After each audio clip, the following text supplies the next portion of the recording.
اور اس کو کس تعویل میں کر دے گا؟ مصدر کی تعویل میں کر دے گا. اسی طرح ان بھی مصدریہ ہے، آپ جانتے ہیں فعل پر ان داخل ہو اس کو مصدر کے معنی میں کر دیتا ہے. اسی طرح انا یہ بھی کیا ہے؟ یہ مبتدا خبر پر داخل ہوتا ہے اور اس کو مصدر کے معنی میں کر دیتا ہے. بھائی تقول ضربتہ مثل ما ضرب زید، تو دیکھو مثلا کی اضافت ہو رہی ہے کس کی طرف؟ ما ضربہ کی طرف. تو اس پر اعراب کو اس کو معرب پڑھنا بھی جائز اور مبنی علی الفتح پڑھنا بھی جائز. اچھا وغیر ان ضرب زید ای ضربتہ غیر ان ضرب زید، اس غیرہ کی اضافت کس کی طرف ہو رہی ہے؟ ان ضرب زید کی طرف، تو لہذا اس کو معرب پڑھنا بھی جائز اور مبنی علی الفتح پڑھنا بھی جائز ہے. بھائی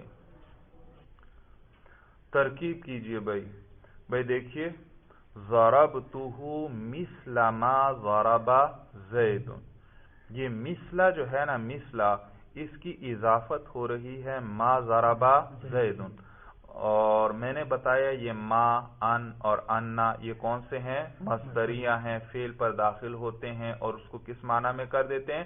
مصدر کے معنی میں. تو یہاں مثل کی اضافت ہو رہی ہے ما ضربہ کی طرف، تو اس کو معرب پڑھنا بھی جائز اور مبنی علی الفتح پڑھنا بھی جائز، مبنی علی الفتح. اور پھر یہاں پر یہ اگر اس کو معرب پڑھیں تب بھی اس پر نصب ہی آتا ہے کیونکہ یہ مفعول مطلق بنے گا. کیا بنے گا؟ مفعول مطلق باعتبار موصوف محذوف کے. اس کا موصوف ضربن، ضربتہ ضربن، ضربن موصوف محذوف ہے اور مثل ما ضرب زید یہ اس کی صفت ہے. صورت سمجھ میں آ گئی؟ تو اگر اس کو معرب پڑھیں تو ضربتہ ضربن، یہ ضربن ہے موصوف اور موصوف پر جو اعراب آئے وہی اعراب کس پر آتا ہے؟ صفت پر. تو مثل اس پر پھر نصب آئے گا. تو یہ جو اس پر حرکت آ رہی ہے اس کو آپ چاہیں تو اعراب قرار دے دیں، یہ منصوب لفظاً ہے، اور آپ چاہیں تو اس کو کیا کہیں؟ یہ مبنی علی الفتح ہے اس وقت اور منصوب محلاً ہے. صورت سمجھ میں آ گئی؟ جی. تو بعض جگہ بہرحال فرق بھی پڑتا ہوگا، جیسے اوپر والی مثال تھی ہاذا یوم اور ہاذا یوم، وہاں اعراب اور مبنی کی حرکت میں فرق آ رہا تھا، یہاں دونوں ایک ہی جیسے ہیں. بھائی اچھا تو یہ مثلو کیا ہے؟ صفت ہے کس کی؟ ضربن مصدر محذوف کی. تو یہ مفعول مطلق ہے باعتبار موصوف محذوف کے. بھائی موصوف محذوف کے. اور پھر اس مثلا کی اضافت ہو رہی ہے ما ضرب زیدن کی طرف، اور ضرب زیدن یہ ضرب زیدن فعل ہے اور فاعل ہے، اور یہ ان پر ما داخل ہوا ما مصدریہ، وہ اس کو مصدر کے معنی میں کر دے گا. ضرب زیدن زید نے پٹائی کی، یہ تو پورا جملہ ہے، لیکن جب اس پر ما مصدریہ داخل ہوا اس نے اس کو مصدر کے معنی میں کر دیا. پھر اس کا طریقہ کیا ہے؟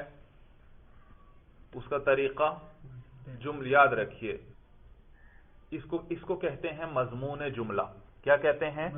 مضمون جملہ کہتے ہیں.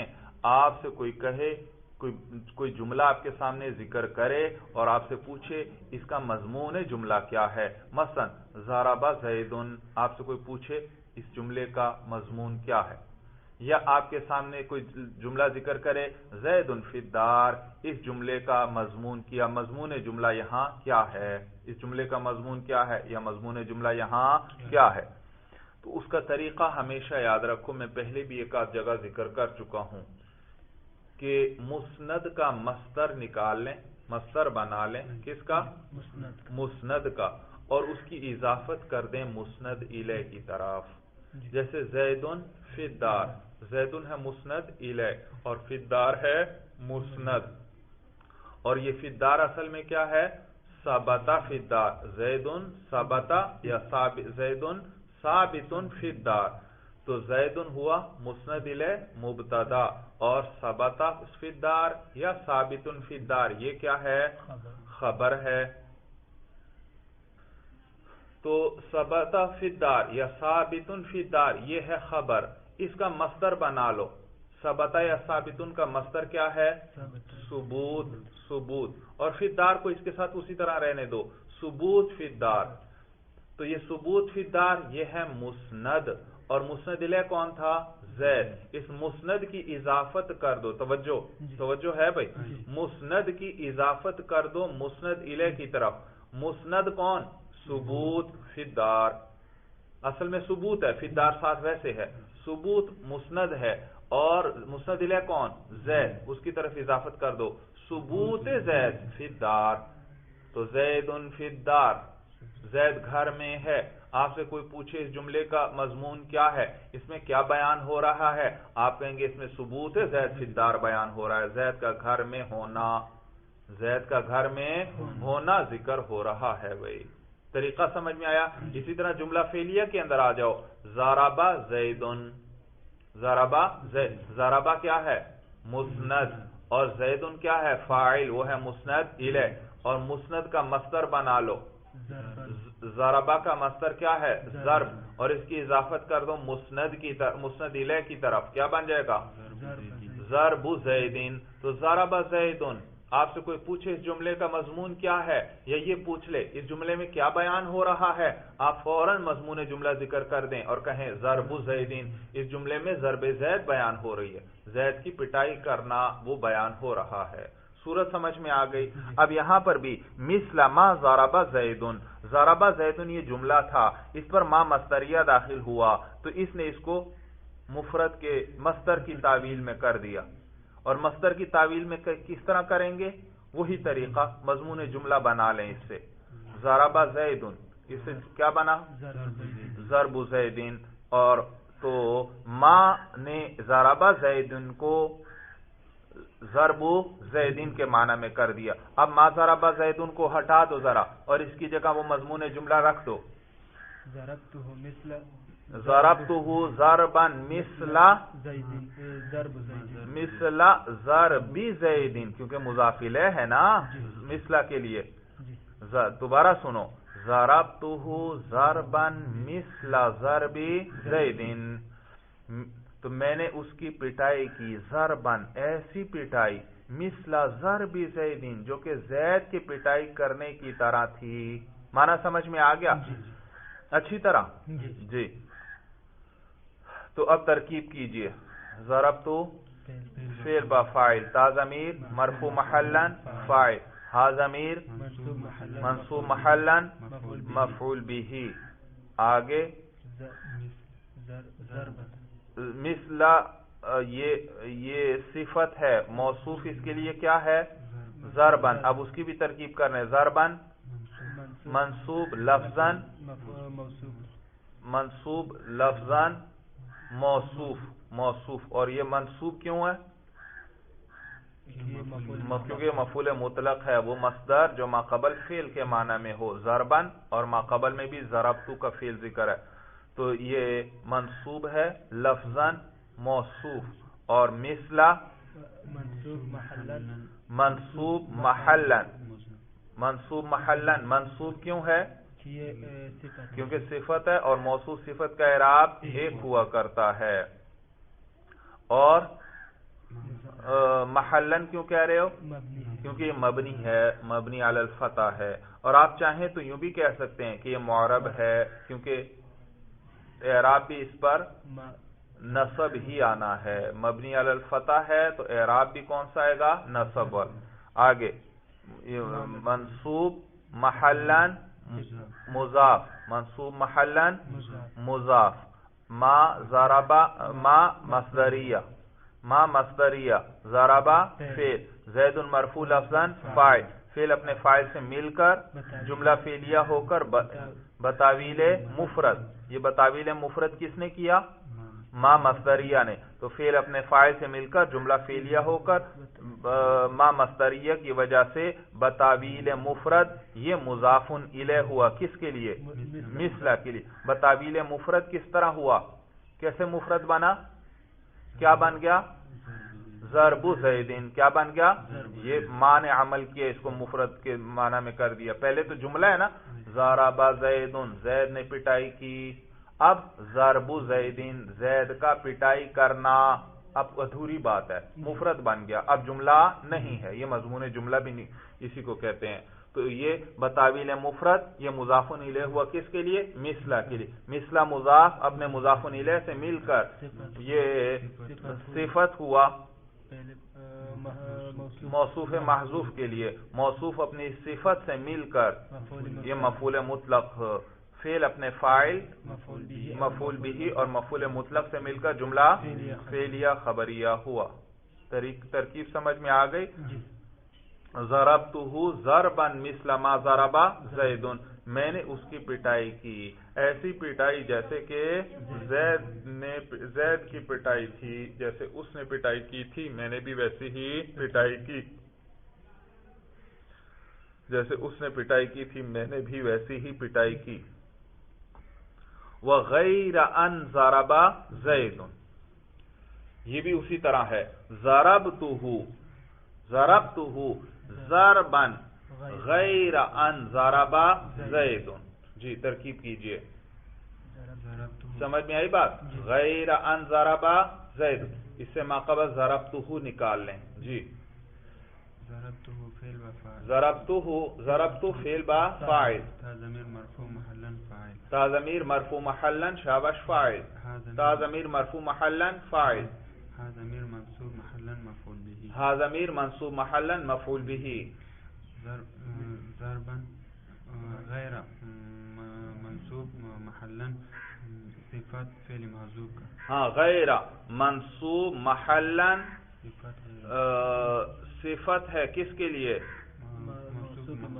ہاں موصوف محذوف کے لیے، تو پہلے وہ نکال لیں، وہ کیا ہے؟ ضربن، ضربن منصوب لفظاً، منصوب کیوں؟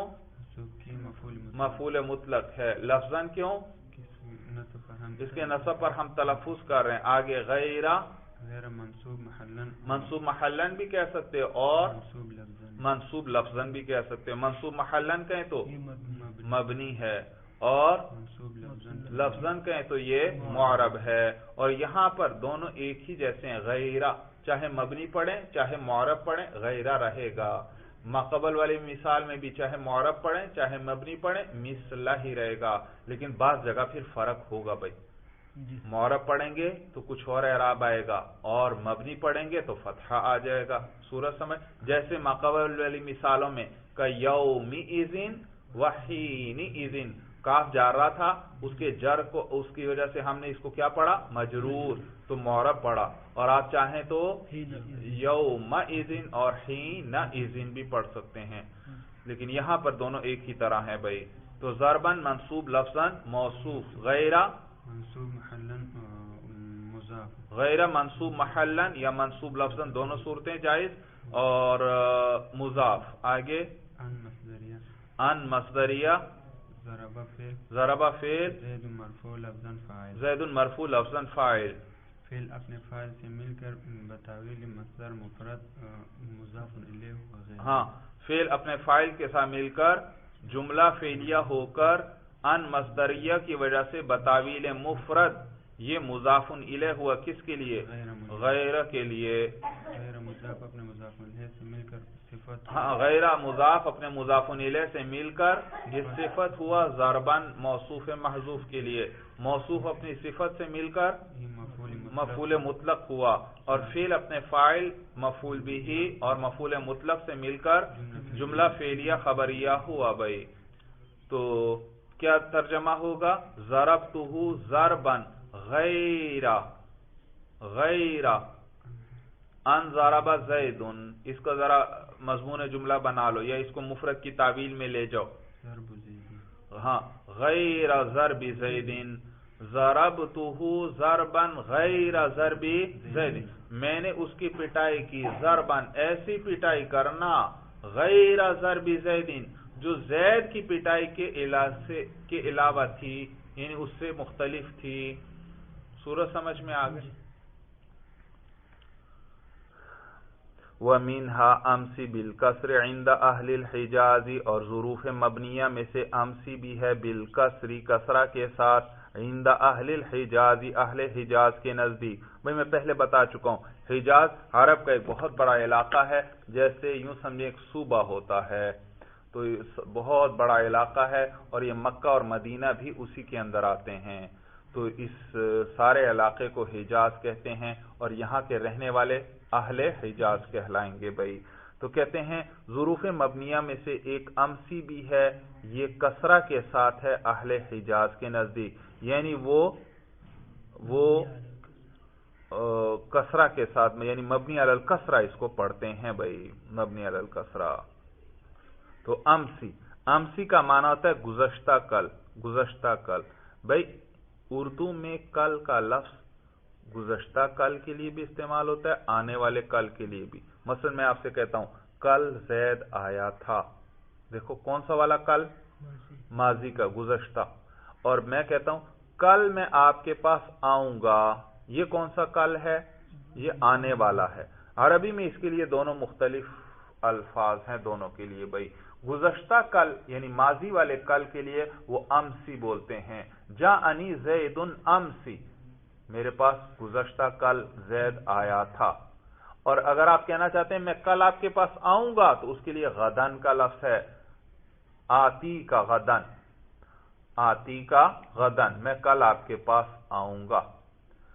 جی تو اب یہ امسی کیا ہے؟ مبنی علی الکسر ہے، یہ حالانکہ ظرف ہے. جاءنی یہ یوں کہ جاء زید امسی، جاء فعل، زید مرفوع لفظا فاعل، امسی منصوب محلا مفعول فی. جاء کے لیے جاء فعل اپنے فاعل اور مفعول فی سے مل کر جملہ فعلیہ خبریہ ہوا. جاء زید آیا تھا زید، امسی گزشتہ کل. ترجمہ سمجھ میں آ گیا؟ والخاتمة في سائر احکام الاسم ولواحقه غیر الاعراب والبناء. والخاتمہ، اب خاتمہ آ گیا. بھائی سب سے پہلے قسم اول میں انہوں نے اسم کا بیان شروع کیا اور آپ کو بتلایا اسم دو قسم پر ہے، معرب اور مبنی. پھر معرب کی بڑی طویل بحث گزر گئی، پھر مبنی کا بیان آیا. اب مبنی کا بیان بھی ختم ہو گیا، تو اب خاتمہ آ گیا. خاتمہ، اور اس کے اندر اسم سے متعلق متفرق قسم کے جو مسائل ہیں ان کو مصنف اکٹھا ذکر کریں گے. بھائی تو کہتے ہیں والخاتمۃ فی سائر احکام الاسم، سائر کہتے ہیں باقی کو، باقی کو، اور خاتمہ فی سائر احکام الاسم، اسم کے باقی احکام کے بیان میں. اس خاتمے میں اسم کے جو باقی احکام ہیں یعنی معرب اور مبنی ہونے کے علاوہ وہ احکام بیان ہوں گے. وَلَوَاحِقِهِ، اور ان سے جو متعلقہ چیزیں ہیں، غیر الاعراب والبناء، علاوہ معرب اور مبنی ہونے.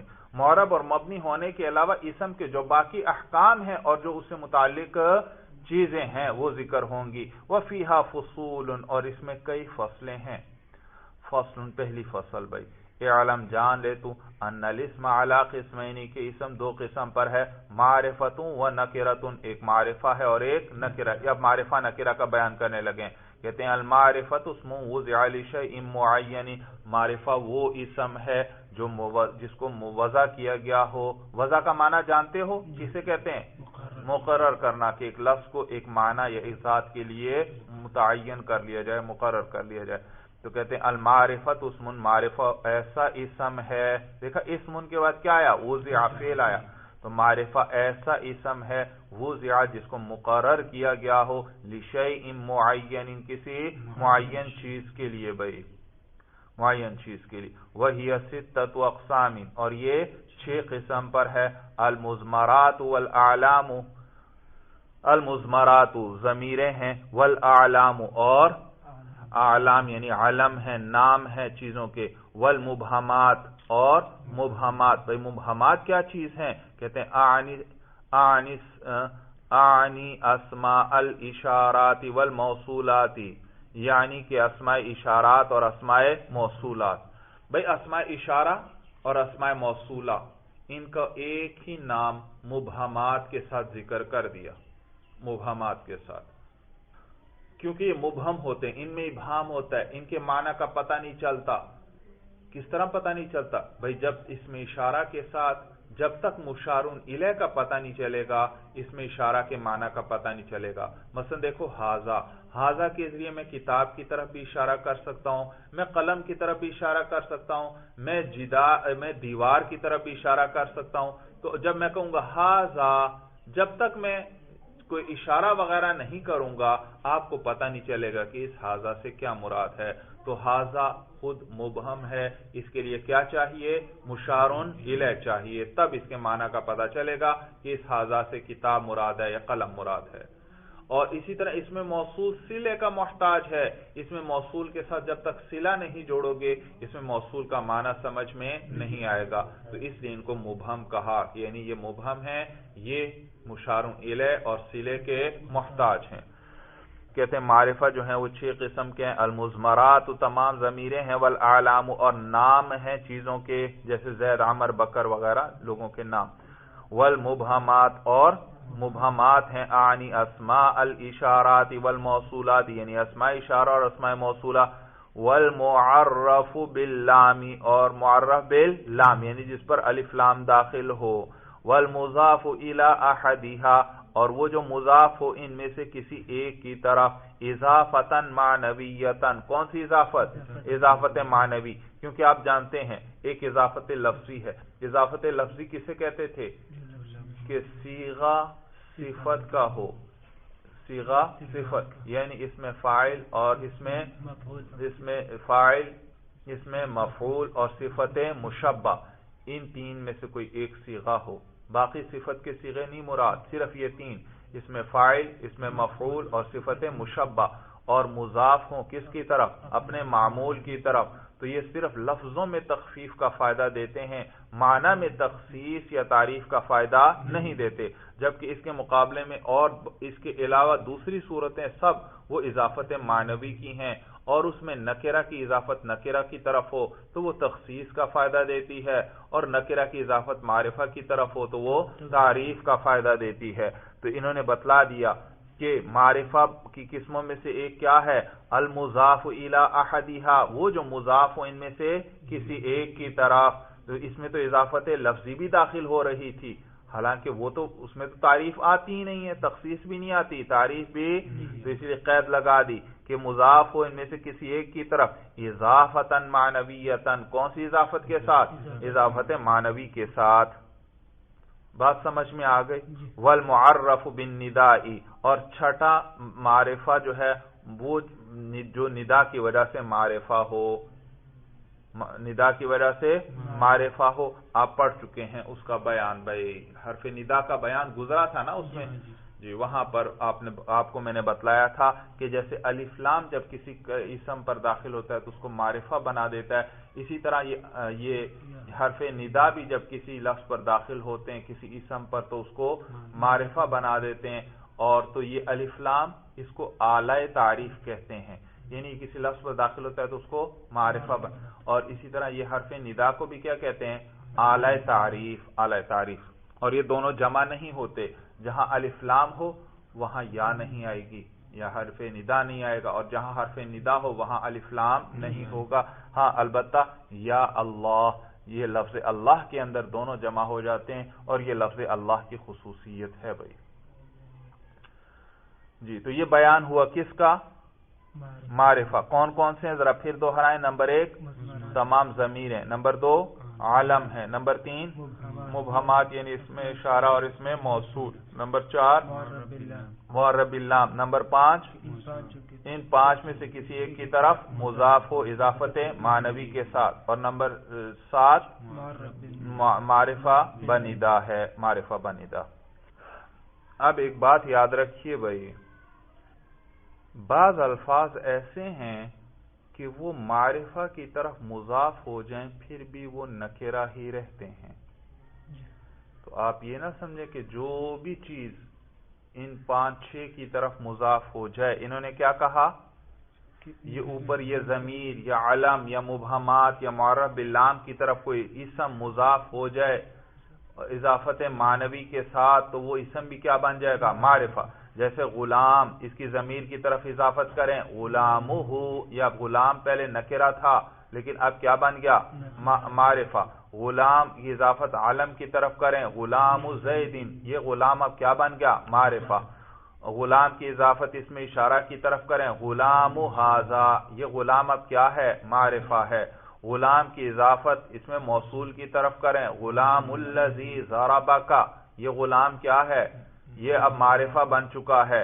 اسی طرح غلام کی اضافت کر دیں معرف باللام کی طرف غلام الرجل، اس آدمی کا غلام. تو دیکھو ان تمام صورتوں میں یہ جو بھی اسم ان معرفہ میں سے کسی ایک کی طرف مضاف ہوتا ہے وہ بھی کیا بن جاتا ہے معرفہ. لیکن کچھ الفاظ ایسے ہیں جو معرفہ کی طرف مضاف ہو جائیں پھر بھی وہ نکرہ کے نکرہ ہی رہتے ہیں. ان میں سے ایک لفظ ہے غیر. غیر. اسی طرح نحو مثل اور اسی طرح شبہ، اسی طرح احد. یہ الفاظ ہیں، کچھ الفاظ ہیں جو معرفہ کی طرح مضاف ہو جائیں پھر بھی کیا رہتے ہیں نکرہ ہی رہتے ہیں. دیکھو آپ معنی پہ خود غور کر لیں. مثلا غیر کی اضافت کریں زید کی طرف غیر زید. آپ نے غلام کی اضافت کی تھی.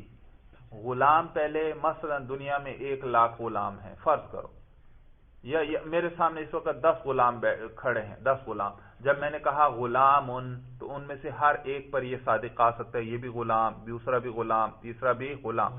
لیکن جب میں نے کہا غلام زیدین تو اب ان میں سے صرف ایک جو ہے وہ جو زید کا غلام ہے اس پر یہ صادق آ رہا ہے اور کسی پر نہیں. اور معرفہ بھی کس کو کہتے ہیں جو کسی معین پر صادق آئے. دیکھو اب یہ غلام زیدین کس پر صادق آ رہا ہے ایک معین پر صادق آ رہا ہے. جبکہ اس کے مقابلے میں غیر کی اضافت کر دو زید کی طرف غیر زیدین، زید کے علاوہ. اب زید کے علاوہ کوئی شخص متعین ہوا نہیں. زید کے علاوہ تو بکر بھی ہے، خالد بھی ہے، عمر بھی ہے، عثمان بھی ہے، سب ہیں. تو دیکھا تعین نہیں آئی، سب پہ غیر زیدین. یہ بھی غیر زیدین ہے، دوسرا بھی غیر زیدین ہے، تیسرا بھی غیر زید. تو دیکھا تعریف نہیں آئی، حالانکہ کس کی طرف مضاف ہے معرفہ. تو کچھ لفظ ایسے ہیں جو معرفہ کی طرف مضاف ہو جائیں پھر بھی وہ کیا رہتے ہیں نکرہ. اسی طرح نحو زیدین، زید جیسا، یا مثل زیدین، زید جیسا وہ عمر بھی ہو سکتا ہے، بکر بھی ہو سکتا ہے، خالد بھی ہو سکتا ہے. تعین نہیں آئی. جو بھی زید جیسی صفات والا آئے گا اس پر کیا صادق آئے گا مثل زیدین صادق آ جائے گا. سورج سمجھ میں آ گئی. یہ اسی طرح اور ہے شبہ زیدین، شبہ کا معنی بھی مثل، یا احد کا لفظ بھی اسی طرح ہے. مثلا میرے پاس 2 ساتھی آئے تھے تو اب میں آپ کو بیان کرتا ہوں کہ احدہما، ان دونوں میں سے ایک. احد کی اضافت ہما ضمیر کی طرف ہو رہی ہے. آپ کو پتا چلا کون سا والا؟ دیکھا پتہ نہیں چلا، تعین نہیں ہوئی. معلوم ہو ابھی بھی یہ معرفہ نہیں بنا. کیا بنا؟ کیا ہے نکرہ ہی ہے. یا میرے پاس 3 ساتھی تھے، ان میں سے میں کہتا ہوں احدہم، ان 3 میں سے ایک. پتہ چلا کون سا والا؟ نہیں، حالانکہ ہم ضمیر کی طرف احد کی اضافت ہے. صورت سمجھ میں آ گئی. تو یہ کچھ لفظ ہیں کہ ان کی اضافت معرفہ کی طرف ہو جائے پھر بھی یہ معرفہ نہیں بنتے بلکہ نکرہ ہی رہتے ہیں. پھر ایک اور بات، معرف باللام کا ذکر آیا. وہ اسم جس پر کیا داخل ہو؟ الف لام داخل ہو. تو الف لام کی بحث بھی یاد رکھیے. یہ جو الف لام ہے یہ 2 قسم پر ہے. ایک کو الف لام اسمی کہتے ہیں، ایک کو الف لام اسمی کہتے ہیں اور دوسرے کو الف لام حرفی. الف لام اسمی وہ ہے جو اسم فاعل اور اسم مفعول کے صیغوں پر داخل ہو. جیسے ضارب کون سا صیغہ ہے؟ اسم فاعل ہے. ایک ہوتا ہے فاعل، ایک ہوتا ہے اسم فاعل. فاعل کسے کہتے ہیں؟ جس کو فعل یا صفت کا صیغہ رفع دے. ضرب زیدن، یہ زیدن کیا ہے؟ فاعل ہے. تو جس کو فعل یا صفت کا صیغہ رفع دے وہ ہے فاعل، اور جس کو فعل یا صفت کا صیغہ نصب دے وہ کیا ہے؟ مفعول. جبکہ ایک ہے اسم فاعل اور ایک ہے اسم مفعول. تو اسم فاعل اور ہوتا ہے فاعل، اور فاعل کسے کہتے ہیں؟ جس کو فعل یا صفت کا صیغہ رفع دے. جبکہ اسم فاعل وہ مخصوص صیغہ ہے جو آپ نے گردانوں میں پڑھا ہے، ضاربن، ناصرن، فاتحن، مکرمن، مستخرجن وغیرہ. اور ایک کیا ہے؟ ایک ہے مفعول اور ایک ہے اسم مفعول. مفعول کسے کہتے ہیں؟ جسے فعل یا صفت کا صیغہ نصب دے. ضربت زیدن، یہ زیدن کیا ہے؟ مفعول ہے. جبکہ ایک ہے اسم مفعول. اسم مفعول اس مخصوص صیغے کا نام ہے جو آپ نے گردانوں میں پڑھا. مضروب، مفتوح، مکرم، مستخرج، یہ سب کیا ہیں؟ اسم مفعول. اسم مفعول. تو اب یاد رکھیے الف لام اسمی، الف لام دو قسم پر ہے. ایک الف لام اسمی اور ایک الف لام حرفی. الف لام اسمی وہ ہے جو اس میں فاعل اور اس میں مفعول کے صیغوں پر داخل ہو. اور یہ یاد رکھیے اس میں موصول ہوتا ہے بمعنی الذی کے، بمعنی. اور اس میں موصولات کی بحث گزری تھی. وہاں صاحب ہدایت النحو نے ذکر کیا تھا کہ الف اور لام جو اس میں فاعل اور اس میں مفعول پر داخل ہو وہ بھی کیا ہوتا ہے؟ اس میں موصول ہوتا ہے. تو یہ ہے الف لام اسمی.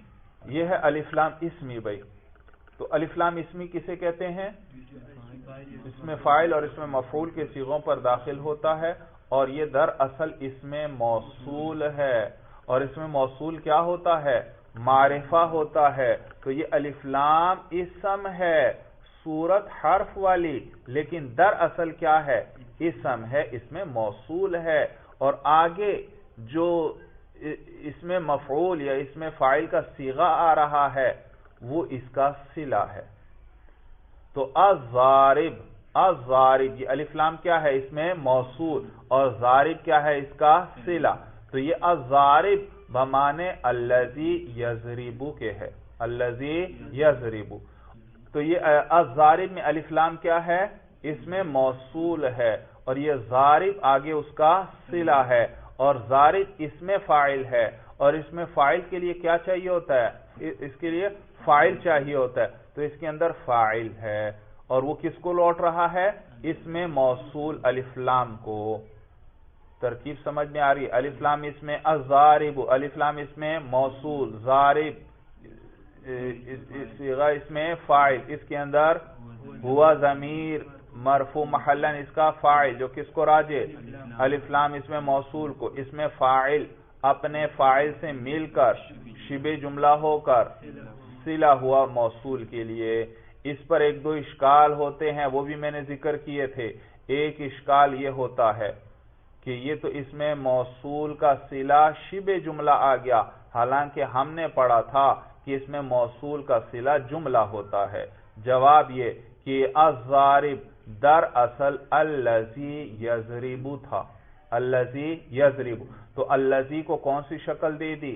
الف لام والی. اور الف لام تو صرف کس پر داخل ہوتا ہے؟ مفرد پر داخل ہوتا ہے، جملے پر یا فعل پر داخل نہیں ہوتا.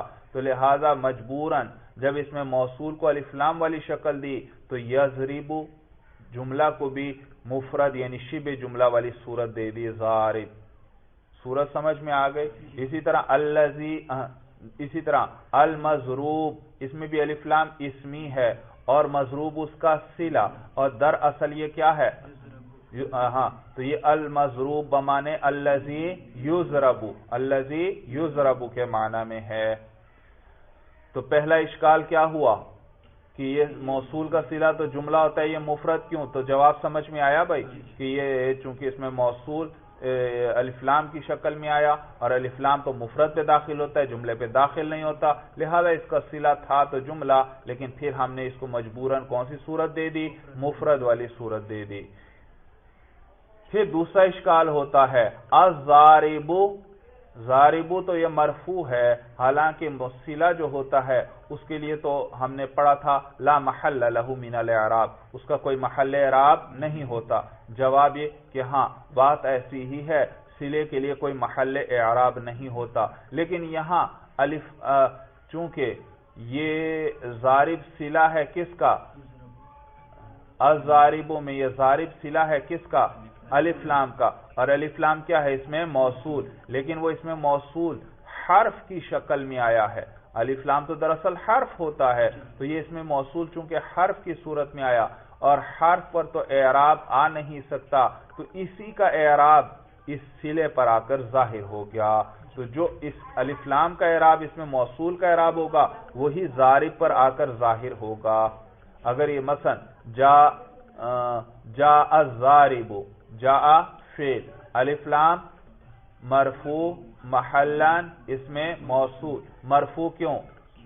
فاعل ہے، تو یہ فاعل ہے، مرفوع ہے، تو اسی کا اعراب ضارب پر بھی رفع ظاہر ہو جائے گا. تو ضارب مرفوع لفظاً صیغہ اس میں فاعل، اس کے اندر ہوا ضمیر مرفوع محلاً اس کا فاعل جو کس کو راجع؟ الف لام کو. اس میں فاعل اپنے فاعل سے مل کر شبہ جملہ ہو کر صلہ، موصول صلہ مل کر یہ فاعل ہوا جاء کے لیے. فعل اپنے فاعل سے مل کر جملہ فعلیہ خبریہ ہوا. صورت سمجھ میں آ گئی. تو الضارب کس معنی میں ہے؟ الذی یضرب، اور المضروب کس معنی میں ہے؟ الذی یضرب. تو حاصل کلام یہ ہوا کہ الف لام دو قسم پر ہے، ایک الف لام اسمی، ایک الف لام حرفی. الف لام اسمی وہ ہے جس میں فاعل اور اس میں مفعول کے صیغوں پر داخل ہوتا ہے اور یہ بمانے الذی کے ہوتا ہے. یہ خود اس میں موصول ہے تو یہ معرفہ ہے. یہ کیا ہے؟ معرفہ ہے. جبکہ دوسرا الف لام حرفی ہے. الف لام حرفی وہ ہے جو کسی نکرہ پر داخل ہوتا ہے اور اس کو معرفہ بنا دیتا ہے. وہ خود حرف ہے. وہ خود الف لام حرفی کیا ہے؟ حرف ہے. وہ اس میں موصول نہیں، وہ حرف ہے، لیکن وہ جس پر داخل ہوتا ہے اس کو کیا بنا دیتا ہے؟ معرفہ. جیسے رجل، اس پر الف لام آیا، الرجل، اب یہ کیا بن گیا؟ معرفہ. جبکہ ما قبل میں وہ جو پہلا الف لام تھا وہ خود معرفہ تھا. وہ دوسرے کو معرفہ نہیں بنا رہا، وہ خود کیا ہے؟ معرفہ، اور آگے اس کا صلہ ہے. جبکہ یہاں الرجل میں بات اور طرح ہے. یہاں الف لام خود معرفہ نہیں، خود حرف ہے. ہاں اس رجل پر داخل ہو کر اس رجل کو اس نے کیا بنا دیا؟ معرفہ بنا دیا. وہ الف لام حرفی حرف ہے اور یہ نکرہ پر داخل ہوتا ہے اور اس کو معرفہ بنا دیتا ہے.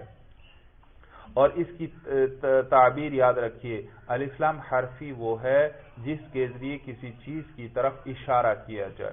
ہمیشہ یاد رکھنا یہ اس کی بہترین تعبیر ہے، شاید میں نے پہلے بھی ذکر کی ہوگی. الف لام حرفی کیا ہے؟ جس کے ذریعے کسی چیز کی طرف اشارہ کیا جائے. اور پھر اشارہ جنس اور ماہیت کی طرف بھی ہو سکتا ہے، تمام افراد کی طرف بھی ہو سکتا ہے، بعض معین افراد کی طرف بھی ہو سکتا ہے، اور بعض غیر معین کی طرف بھی اشارہ ہو سکتا ہے. 4 صورتیں ہیں. الف لام حرفی کسے کہتے ہیں؟ جس کے ذریعے کسی چیز کی طرف اشارہ کیا جائے، اشارہ کیا جائے. تو الف لام حرفی وہ ہے جس کے ذریعے کسی چیز کی طرف اشارہ کیا جائے. تو یہ اشارہ کسی چیز کی جنس اور ماہیت کی طرف ہوگا یا اس کے افراد کی طرف اشارہ ہوگا. اگر اشارہ کس کی طرف ہو؟ جنس اور ماہیت کی طرف، تو اس کو الف لام جنسی کہتے ہیں. اور اگر افراد کی طرف اشارہ ہو تو پھر تمام افراد کی طرف اشارہ ہوگا یا بعض افراد کی طرف. اگر تمام افراد کی طرف اشارہ ہو تو اس کو الف لام استغراقی کہتے ہیں. اور اگر بعض کی طرف اشارہ ہو تو بعض افراد خارج میں متعین ہوں گے یا نہیں.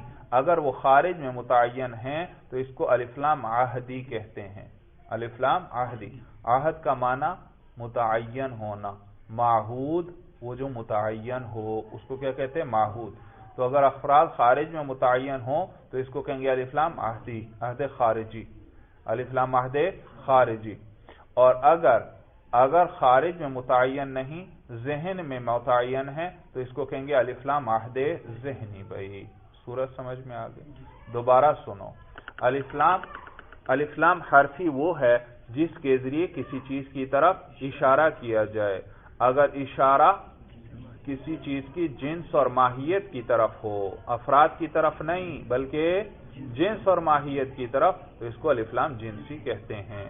اور اگر افراد کی طرف اشارہ ہو تو پھر سارے افراد ہوں گے یا بعض افراد. تو اگر سارے افراد کی طرف اشارہ ہے تو اس کو الف لام استغراقی کہتے ہیں. اور اگر بعض افراد کی طرف اشارہ ہے تو پھر وہ بعض خارج میں متعین ہوں گے یا ذہن میں متعین ہوں گے۔ اگر خارج میں متعین ہیں تو وہ الف لام مہد خارجی، اور اگر خارج میں نہیں متعین صرف ذہن میں متعین ہیں تو وہ پھر الف لام مہد ذہنی کہلاتا ہے۔ صورت سمجھ میں آ گئی؟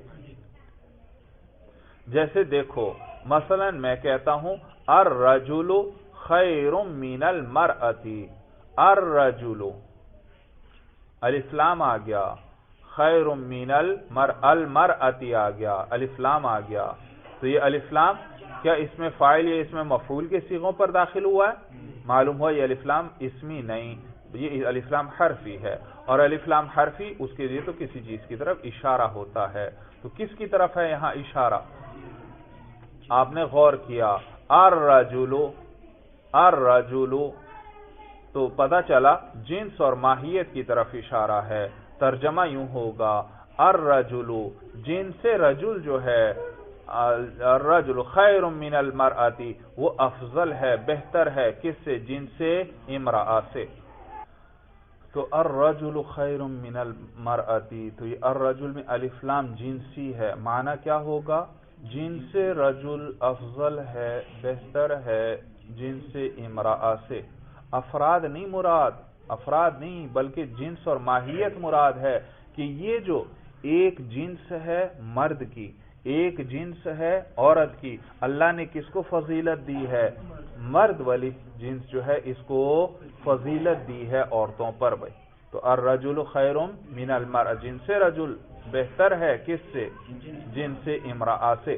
افراد نہیں مراد، ورنہ تو یہ درست نہیں رہے گا، اس لیے کیونکہ آپ مجھے خود بتائیے ایک مرد ہے اور کافر ہے، اور ایک عورت ہے اور مومنہ ہے، ایمان والی ہے، کون افضل ہے؟ ظاہر سی بات ہے ایمان والی عورت افضل ہے، تو لہٰذا اگر افراد کا اعتبار کیا جائے پھر تو یہ درست ہی نہیں رہے گی بات ہر جگہ پر۔ صورت سمجھ میں آ گئی؟ تو معلوم ہوا افراد نہیں مراد بلکہ کیا مراد ہے؟ جنس، کہ یہ جنس جو ہے اس کو اللہ نے فضیلت دی ہے دوسری جنس پر بھائی۔ صورت سمجھ میں آ گئی؟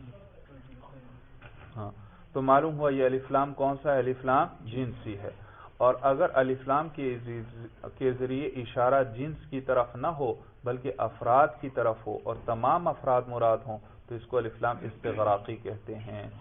جیسے والعصر ان الانسان لفی خسر، ان الانسان، یہ الانسان پر جو الف لام ہے یہ الف لام استغراقی ہے۔ ان الانسان لفی خسر، یقیناً تمام انسان خسارے میں ہیں۔ ان الانسان یقیناً تمام، سوال یہ کہ یہ تمام والا معنی کہاں سے آیا؟ جواب یہ کہ یہ اس الف لام کا ترجمہ کیا جا رہا ہے، کیونکہ یہ الف لام کون سا ہے؟ استغراقی ہے، اور یہ تمام افراد کے استغراق کا اور احاطے کا فائدہ دیتا ہے۔ صورت سمجھ میں آ گئی؟ چلیے بس بھائی، باقی پھر کل کریں گے انشاءاللہ۔ چلیے بس بھائی، ھذا ھو المرام، اللہ اعلم بحقیقت الکلام۔